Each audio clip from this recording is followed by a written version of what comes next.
Welcome to the 1% Doctor Podcast. What separates the good from the great, the standard from the extraordinary? It's mindset, it's execution, and it's the relentless pursuit of growth. I'm Adam Lamb. I'm your host. Welcome to the show. Welcome back to the 1% Doctor Podcast. I'm your host, Adam Lamb. And today we have a very close friend of mine and just an awesome man of God, amazing physician, husband, father, and like I said, a very, very close friend of mine, Dr. Russ. And anybody that knows Dr. Russ has been blessed with his presence and to work with him. And we'll dive in here in just a second, get to know a lot about Russ. And so, hey, Russ, thanks for being on the show. I want you to share with the listeners a lot about your background, what got you into medicine, because you've had like one of the most unique paths, but it aligns with where medicine's going. It's like, I feel like you're a pioneer and probably a major influence for a lot of, especially young physicians coming into the healthcare space today. Talk a little bit about like where you got started and, how you grew up, some of those things. Sure. Thanks for the introduction, first and foremost. But I grew up in Michigan in a family where my parents loved all of the sons. I have three younger brothers, so I'm the oldest of four, and I had an awesome upbringing. My parents, I owe them the world, and they are by far my heroes of just kind of getting me on the path that I'm at today, or on today. Did you guys, four brothers? I don't even know if I remembered you had four brothers. Did you guys all go to like regular public school and everything too? Yeah, we all went to public schools, Where'd you and go to high school? Because I know we grew up pretty close to each other. yeah, I went to Wall Lake Northern, but I don't think it was. No, I don't I grew up Northern in Clarkston. Yeah, I grew up Yeah. in Clarkston, but Northern was newer because there's like Walled Lake, Yes. like Yeah. Western. I think it actually opened in 2000. I think that was the date. But I graduated high school in 2008. But yeah, we all went to Wall Lake You're a Northern. young doc, and that's my mom who's met you before calls you Dr. McDreamy because but the other part, you're good looking, you're fit, like you live the lifestyle. And we'll get into the medicine side of it, but I think you live, I think, to the best of their ability. Most doctors should want to pursue a lifestyle path that you can get into that, like you have your own eggs, like all the stuff that you do that I think is so cool. Do you think a lot of that, who you are today, comes talk about maybe how that influenced your upbringing with your, back in kind of small town commerce? Yeah, for sure. Well, we all, like I said, I owe it all to my parents. They really set us up on the path to success. I think all of my brothers are successful. I have another brother who's super successful. He's a ear, nose, and throat surgeon. And then the other two are very successful engineers. So everybody's doing pretty well, and it's all thanks to them. And getting into medicine, I wanted to be kind of all over the place. I was like, do I do PA? Do I do, I was even thinking of doing a PT for a little while too. I just wanted to be with people. I'm very much a people person. I'm a social butterfly. I get fueled by human interaction all the time. So I knew I definitely wanted to be around people, which, go figure, age 35, 5 years out of residency, I'm working out of my shed and I'm converting into an office. Well, 100% telemedicine. And you've basically only done telemedicine since you've been out of residency. Yeah. My first gig was Wild Health in Lexington, Kentucky, and that was my springboard into telehealth. It was kind of this hybrid role where there was a half DPC, direct primary care clinic, where I was seeing patients in person in the heat of COVID, and then the other half of the day, the other half of the practice was telehealth calls, kind of going through their own kind of pioneered system of doing genetic reports, basically epigenetics. Was it like functional medicine too, or just both? Yeah, definitely. And you don't have a ton of experience with the mainstream medicine sick care, right? Like you've always been like helping people get in optimal health, which has made you Yeah. offset to where the market's going. Yeah, I had plenty of that in residency as far as the sick care is concerned. So I knew right off the bat that I wanted to do something different. And that's why that clinic in Kentucky, Wild Health, was just getting started at that point. They were super fresh and getting things going, and pioneers in the telehealth space, quite honestly. But that was a risky contract. I got told by a lot of people, do not take this contract because it's, I'm on such a set path as, you go undergrad, medical school, residency, and then you just sign a work for the man, work for the hospital contract, and then you just kind of do as you're told. And that never really sat well with me. I kind of Yeah. ruffled a lot of feathers in residency, kind of doing things my own way. But And obviously, imagine, all the docs I work with that are in their late 40s, early 50s, burnt out, miserable, wish they would have pursued a path like you did, right?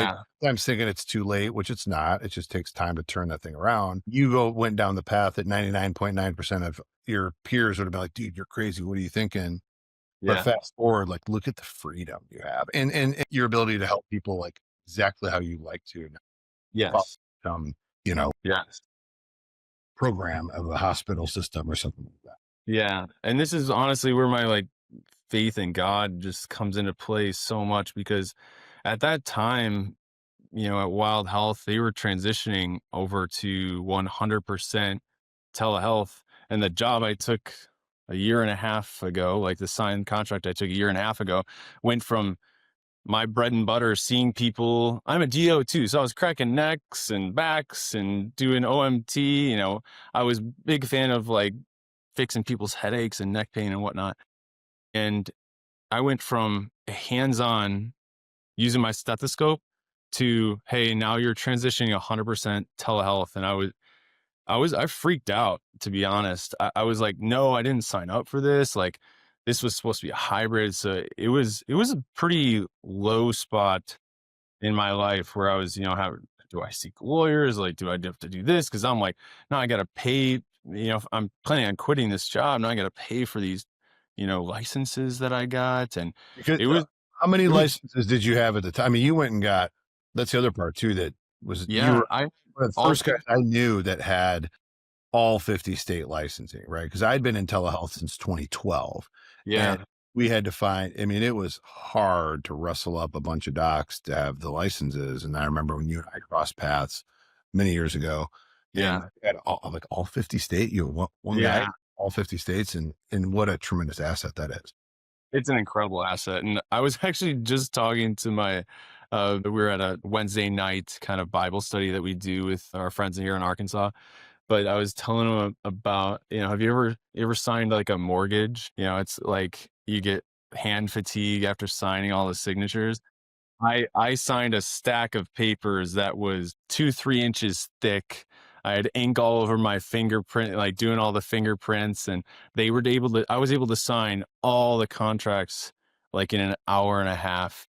And they hired a service to get that job done. And I'm fresh out of residency, so I had a squeaky clean record. I still do, thankfully, but it was very easy to get those licenses, where a lot of people are, cookie cuttering, are just doing them one by one by one by one. I was able to lump them all at once within a pretty quick turnaround of like a year. I was fully licensed. And that's how many years? I mean, like 5 plus. Have you had your license in all 50 states? I've kept them ever since I got them. Basically, it's a pretty hefty renewal fee, but I use the same service that I started with, and I've had no issues continuing them. Yeah, that's So, awesome. and for my practice and what I'm doing and where my career trajectory is going, I pray to God that I never lose these licenses. Like, they are very important to me. Yeah, and so Wild Health, when did you left there? I think you and our paths crossed originally when you're at Life MD. Uh, Yes. Yeah. first time, Yeah. and that's when that kind of, and you were doing stuff with those. So did you leave Wild Health and then you went to like the next kind of telehealth platform? Yeah, yeah. I went to LifeMD after that, and I was cranking out Viagra consults like it was nobody's business, and just utilizing my licenses where I was kind of figuring it out. You know, Yeah, where do I? and there's a big boom in the ED space, right? Of like Uh, realizing because the amount of guys that had erectile dysfunction, but they're not going to go make a doctor's appointment. Hey, why are you here? My throat, and then they get there, like, Yeah. just are.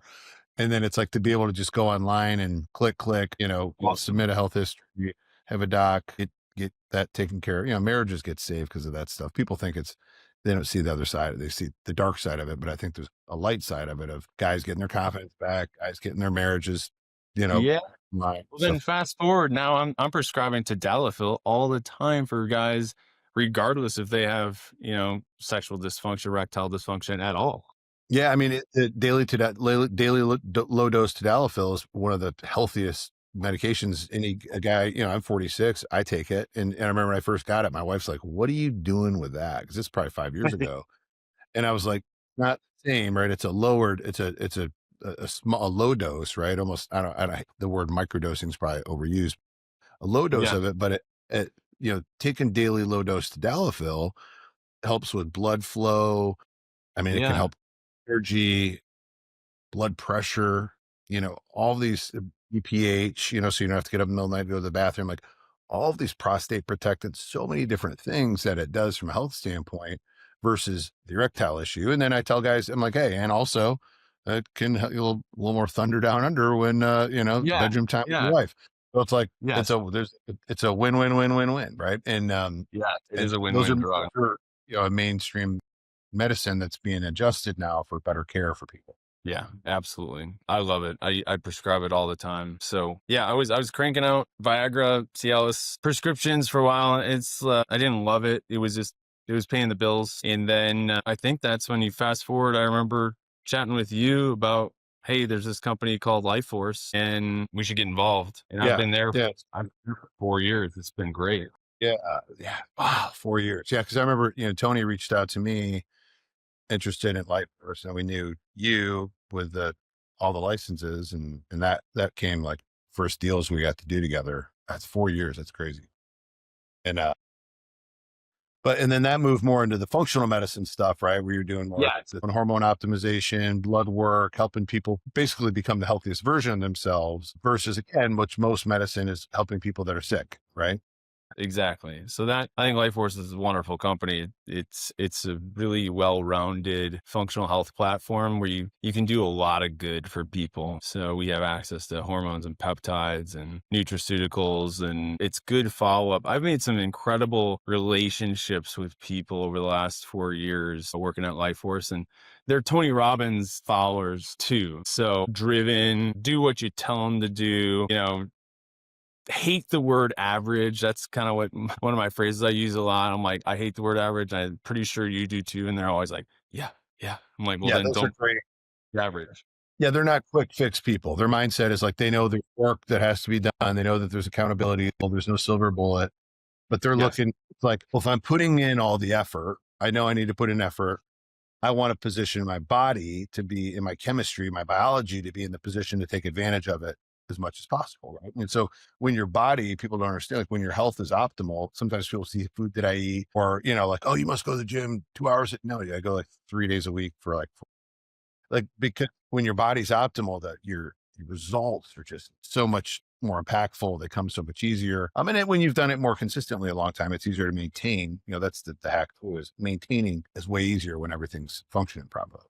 yeah. And that's where one of my like pet peeves is uh, I don't really like calling it functional medicine. I think that's kind of been like just blown out of proportion where Yes. anything can be functional medicine at this point. So I just go back. I'm a physiology major. I call it, hey, I'm optimizing your physiology. We are restoring your physiology. And if we do that, now the stuff that we're doing too with peptides and hormones and supplements, all these things, now they can really take off and really augment that physiology to where you have more energy than you ever knew you could have. Right. Yeah. It's amazing having people in their late 40s that are getting into this or even early 40s that are like, dude, I feel like I felt in my late 20s, and that's where, for me, I'm 46 years old, 100 miles an hour, 12-hour days most of the time. And just, but have the energy to do it. But it's like my body chemistry is aligned with that. versus accepting the decline. And then also teaching people like, look, if you eat this, you're going to feel like crap. If you drink this, you're going to feel like crap. If going into better sleep and all these other things and movement and all those things that matter the most. And that's where I think it gets that functional medicine, taboo conversation. But realistically, it's just about better health and, like you said, better physiology. Yeah, yes. And nowadays when we have access to all the peptides, hormones are finally, we're letting, people prescribe hormones again in a safe way, and it's not demonized like it has been for years. It's a great time to be in this space of health for sure.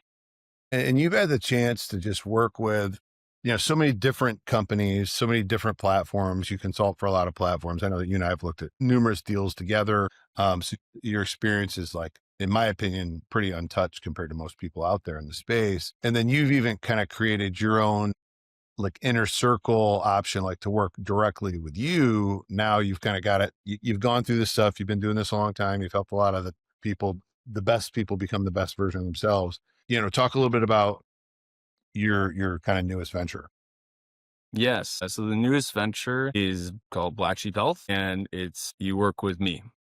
So I think one of the biggest things that I was trying to solve from working with a lot of these other companies where I was basically I'm an employee is I get to run the shots and I get to tell, people how to live in the best way that I see fit and practice this business the way I wanted to do it. And I basically try to piece together from all these different companies that I've consulted with and worked for to put together the best machine possible. And that's, excellent access to me, access to all of the peptides that we have, access to all the hormones that we have.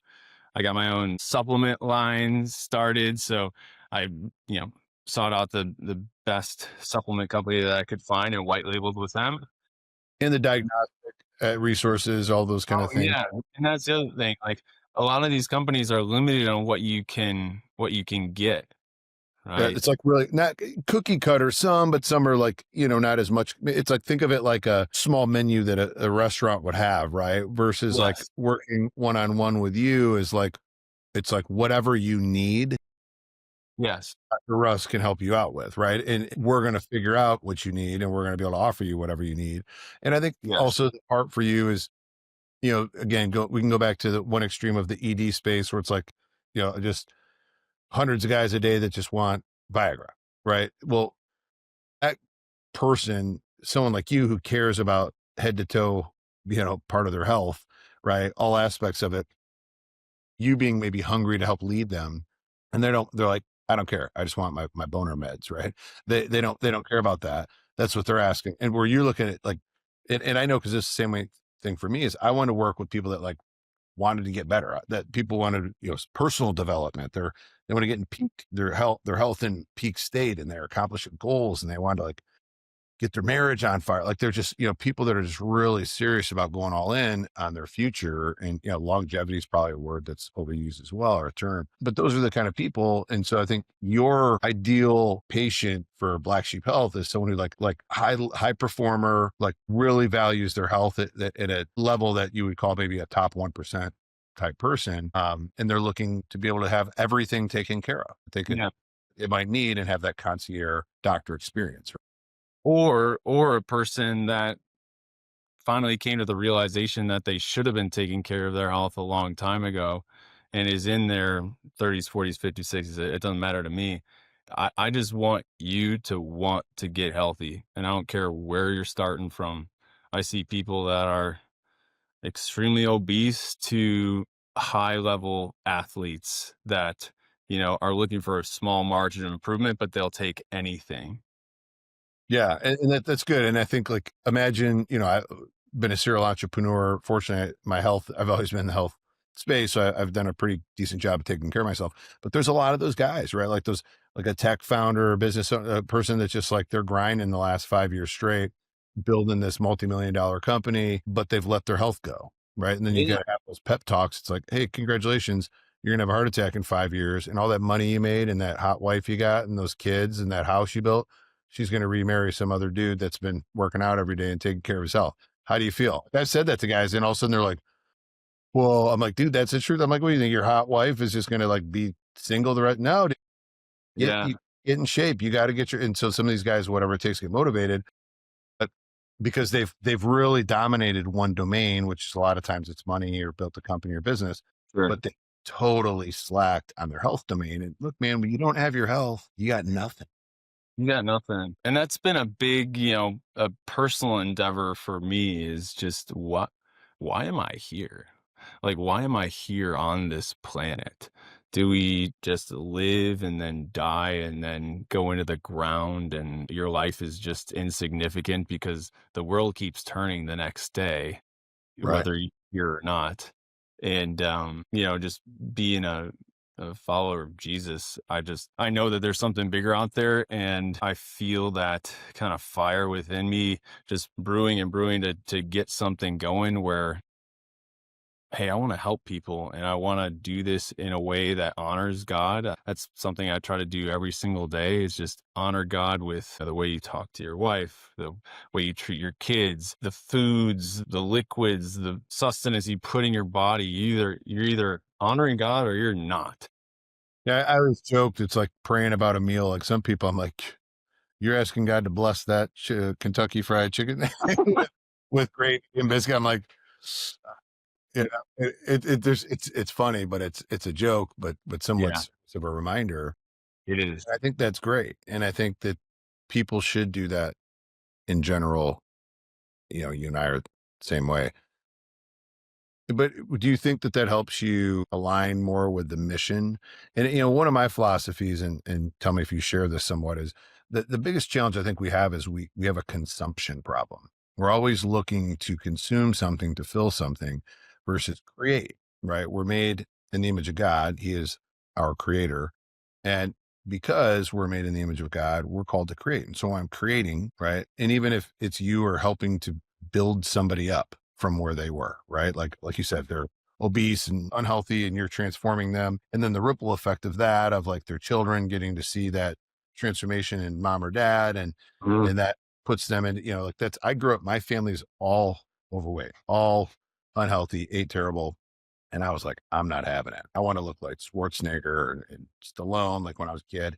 And so I just went the other way. But my wife is a fit fitness person, athlete. My kids are all fit athlete. Like that's just what we do. Everybody in my house at some point every day is like kind of exercise, right? We And know that's we know good food versus bad food. Doesn't mean that we don't eat some junk sometimes, but there's that awareness which just can change the trajectory of a health family. But that's like the whole motto of my company, Black Sheep Health. Like, be the black sheep. Everybody right now is a sheep, just following in Yep. line, doing what you're told, consuming the same thing that guy consumes and that guy consumes and that guy consumes, and everyone's just following line.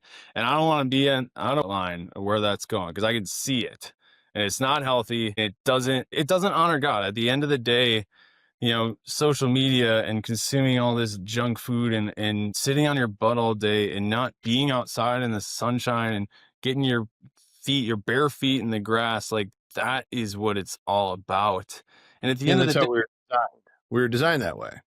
yeah, absolutely. We need to get back to that. And it's kind of sad because that's how it used to be. And now you get called the oddball or the black sheep when you're doing that stuff. So that's where I really came up with the name of the black sheep. My brother actually joked about me being the black sheep of the family, right? Because I Oh, always that's I always want to do things a little bit differently. I feel like I have a good alignment with where I want to go in life. And he called me that, and initially I was kind of pissed because usually it's an insult to call somebody a black sheep for any reason, but I kind of turned that around and I was like, I'm gonna actually wear that as like a badge of honor. Like, I want to be yeah. different. I've always You been know, a black sheep. Same thing. I know. You just explained it, and that's who I'm looking for. Like those are the clients that I want to work with. Right? I don't even like calling them patients because patients kind of just lumps you into that sick care model, which you know I I love love. I I I love to hear still you say, oh, Because you hear, like, I never say patient, I always say client, right? And people are like, you mean patient? Like, patients are your sick people. We're Because talking about, it's yeah. wild. Like, I'm chatting with people, nobody's ever sick. It's very rare that I catch people that are actively sick on our call. So it's a kind of a, it's a big change from what I've been trained in. But, at the end of the day, I'm still a primary care doctor. Like, that's what I went into internal medicine for. I actually wanted to be a gastroenterologist and talk about nutrition and the gut health actually, but I transitioned within residency to be a good primary care doctor because I could take care of everything and anything and guide people in the best way possible. And I wasn't going to be siloed, if you will, into one specialty.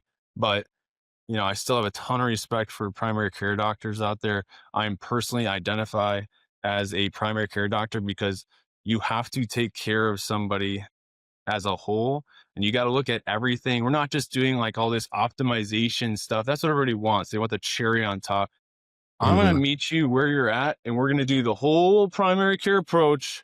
And do not talk to me about peptides until, your insulin resistance is gone or until like we're actually working towards something where I can see the light of, yeah, this will actually help you now.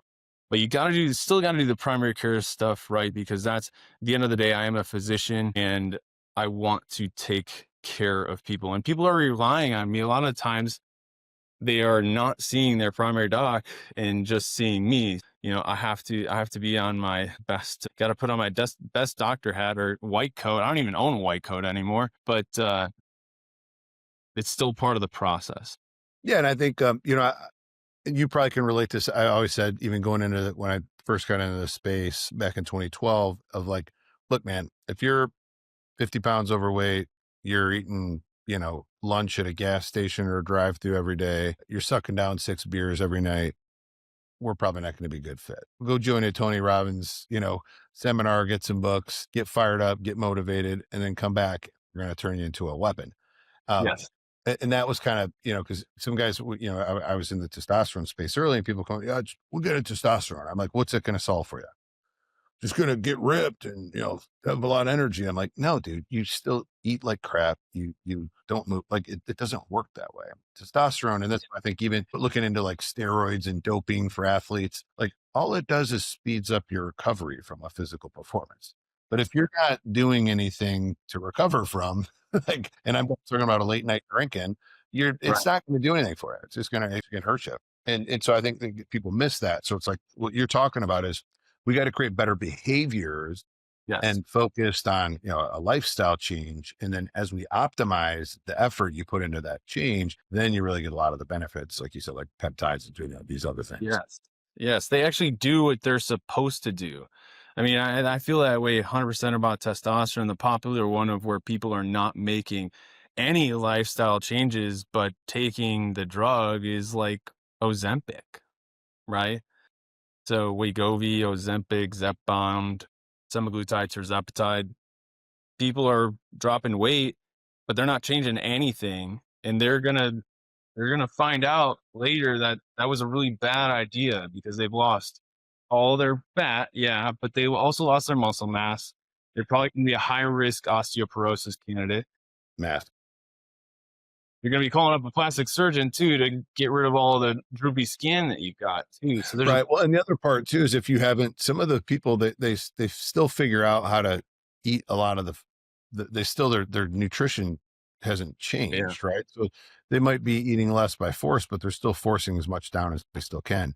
And then if they have to come off the drug, they pop right back up because they haven't done the lifestyle change. Early, I owned semaglutidetherapy.com, right? So early in the space, we knew the FDA was going to approve it. And so we started doing our own little huddle trial on the GLP-1s and really focused on, slower, lower dose titration, lifestyle change, helping them reframe food and paying attention to, hey, look, if you're a 3 taco guy when you go out to eat, usually like try to be a 1 taco guy. Psychologically, it's going to feel weird. Eat the taco and chill out, right? And then people starting to see, and I'd use that because that was my analogy. I was like, if there's an option of 2 or 3 tacos, I'm getting 3, right? Because I also had, for me, it wasn't about being fat or obese; it's the bodybuilder mentality, right? I still have that. Like even today, I had lunch with somebody, and there's like, add steak to the bowl. And in my head, I was like, I'm going to add 2. And I'm like, no, dude, I don't need 80 grams of protein in a meal. Yeah. But just part of that mentality from years and years of, consuming food like that. Right. Right. And, we're both bigger guys too. I'm 220 pounds. Like I can eat, I can eat. Yeah, So and we're putting it in the right place, right? When you're going to yeah. the gym and Yeah. and say Exactly. probably 210 right now, but our consumption is about building muscle and strength Yes.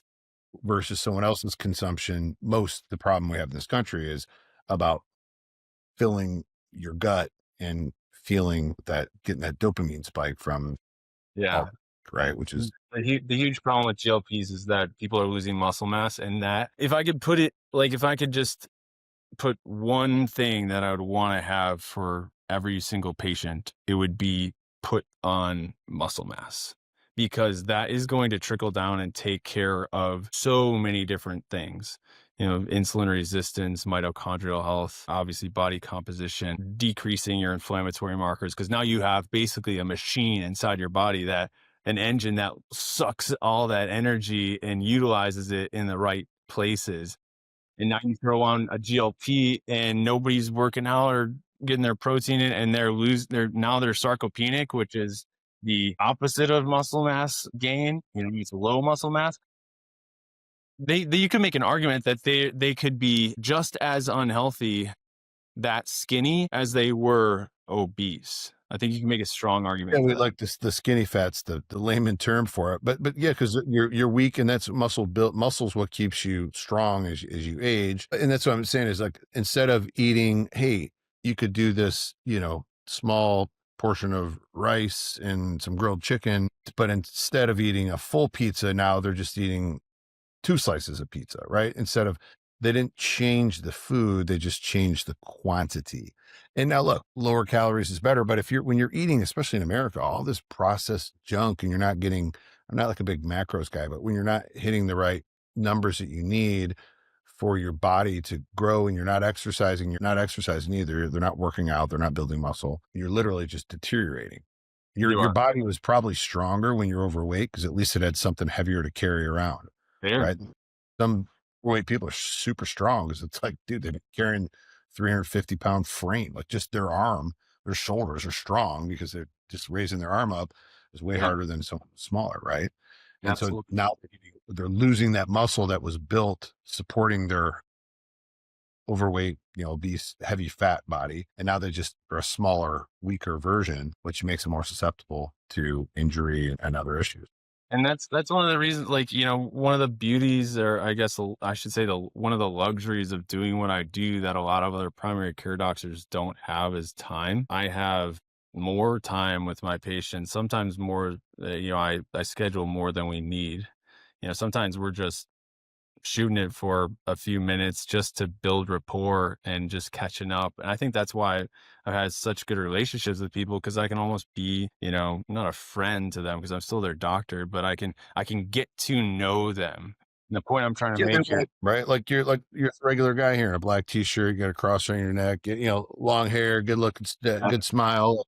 There's yeah, that piece, but that's what helps. And even me coaching doctors is helping them with that like connection model. And you do a great job at that. I mean, you're one of the best I've ever met of just like, you're just a regular guy, right? Like, it's like you said, I'm talking to my friend, but my friend also has infinite wisdom from a health standpoint that can offer that. So then I feel comfortable saying, hey, you know what, dude, this has kind of been happening. Or, everybody BS's their doctor. How many drinks do you have? It's like 3X, whatever they say, right? Like there's, I eat pretty clean. I'm like, oh, tell me what you had this morning. Right. And they're like, well, today. I'm like, oh, just the one day that I asked you what you eat, you're off, but every other day you eat perfect. You're a liar. yeah. But when you build rapport, you build trust. When you build trust, people. And the other thing about that too is, like, Black Sheep Health is a faith-based company. I am very, bold in my faith, and very, hey, this is where I'm at. I'm a Christian. I serve Jesus. That's where I'm trying to get to. I'm not perfect by any means, but I'm really trying with my wife. I have to thank her a lot for that. She helps me in my faith journey probably more than anybody, just kind of telling me when I'm straying off course and whatnot. But wearing a cross around my neck, telling people that I'm a Christian, actually trying to practice it, when people hear that, there's a new level of trust. And not that I'm exploiting my faith at all, but I'm like, hey, Yeah, but I'm if you just, are a true Christian, it should yeah, exist, right? There's a lot of people that claim to be exactly. Christian. Why are we eating it? We've been, in residency and training in medical school. We're just told to bury this mind, body, spirit. Don't forget about the spirit. It's just the mind and body. Let's just focus on that. And if you don't have this When you higher, really believe that Jesus heals, then yeah, it's like Jesus is competition to mainstream medicine, right? And yeah, that's the absolutely. pastors, some of my closest friend pastors, like the guys that I would say are my faith leader, like that. Those are those guys that go into hospitals and lay hands on people and like freaking tumors disappear. Like I believe in that too. Listen, I'm still going to do hormones and peptides, but I'm also still going to give thanks to God for my body. Believe He's going to continue to get like an. I joke, but I'm serious. Where I have a vision of how my body and health should be, and I Sure. give all that to God. And I believe He can give that back to you, right? Like you do your part, but see it.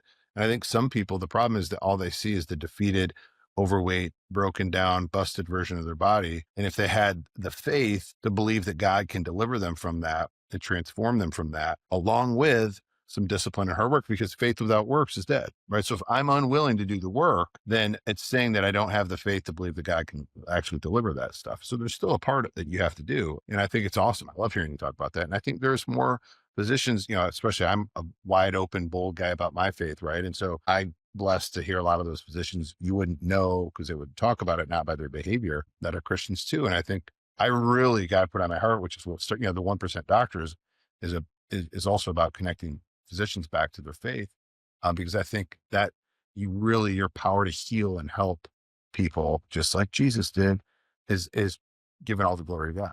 Yes, and not that like I'm claiming to be a healer, like claiming to be Jesus at all. I'm trying to give the gifts that God has given me and use them to the absolute best. And when you really kind of lay yourself out on the line and just be super honest with people and like, hey, I know this is like a classic like doctor-patient relationship, but I am 35-year-old follower of Jesus in this order, follower of Jesus, husband to my beautiful wife, and father of two. I would love to have a million kids, but my wife probably wouldn't love that.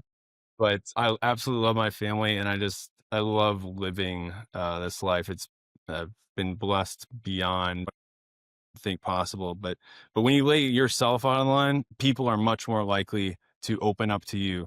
And then classically the alcohol conversation, which I'm not a fan of alcohol. I do drink every once in a while, but overall not a fan of what alcohol does to you. People will be like, yeah, doc, actually I drink every single day. I told you I drank on my intake form. I said one, but I'll be honest with you. I drink 4 or 5 every single night. And Right. And then through that honesty, you can have conversation. Well, because then you can show them, like, hey, look, dude, this is your liver enzymes I'm worried about. This insulin, your high blood sugar.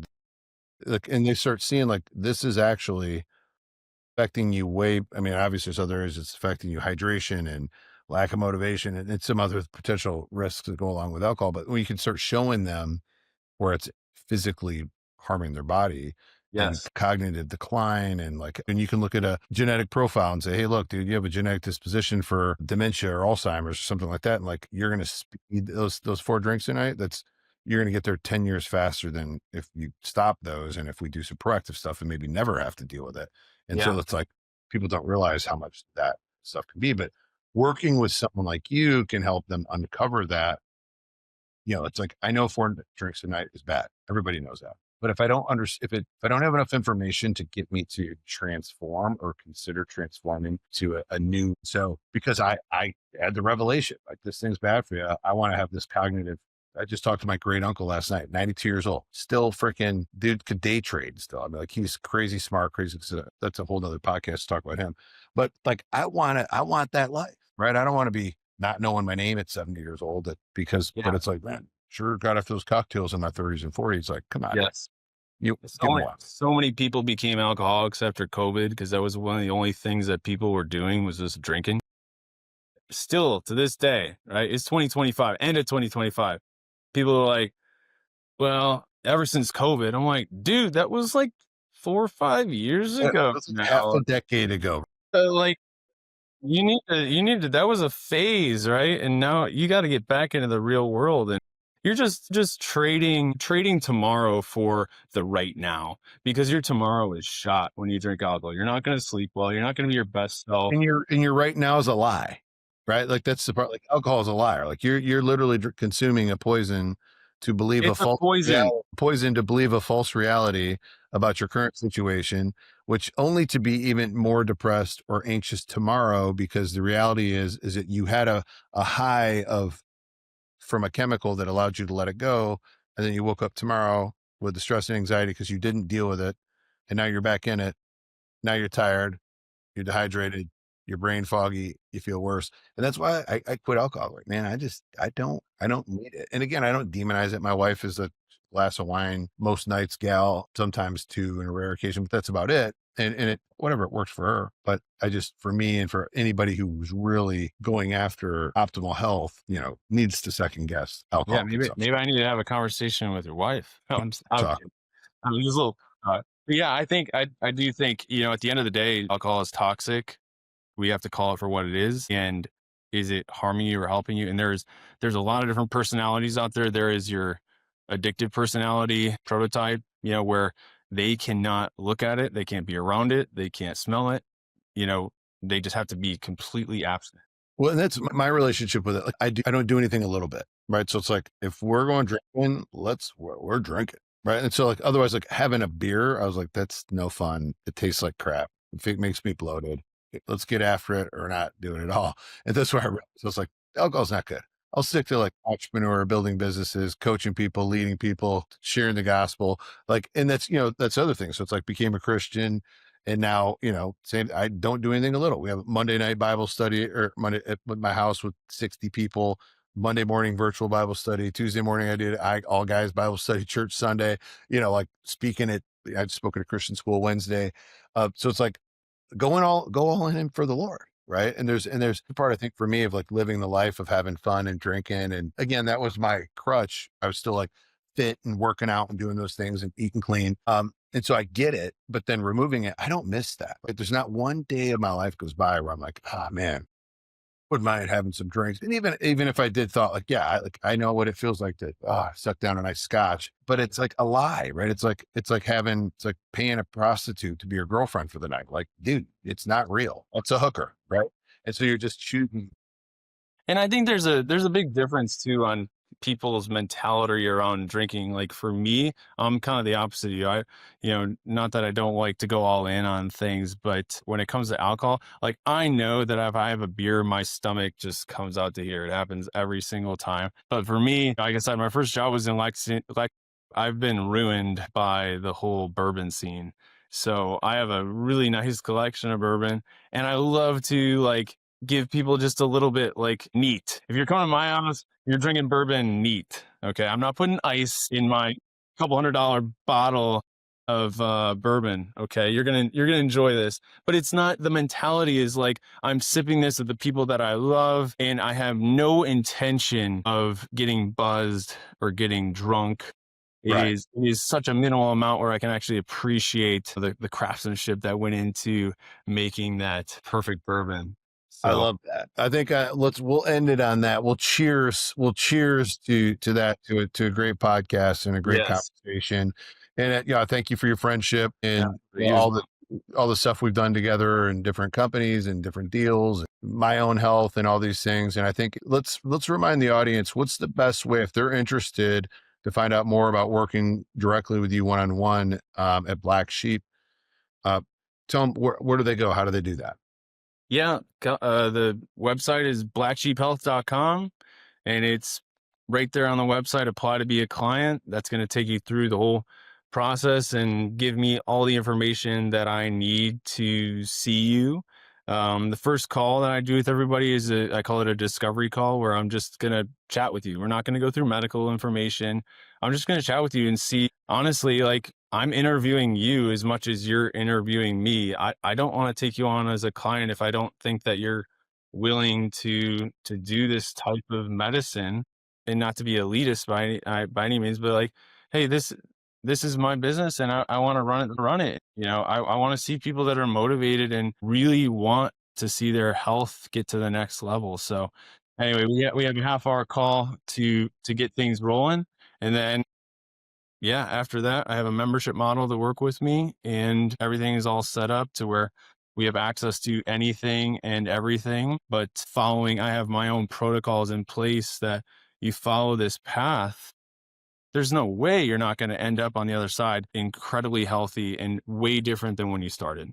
Yeah, and a whole new perspective on your health. And I think like one of the key things people don't realize, same thing with my coaching. I don't work with everybody that wants to work with me. You have to apply to work with me. And it doesn't come from an elitist thing.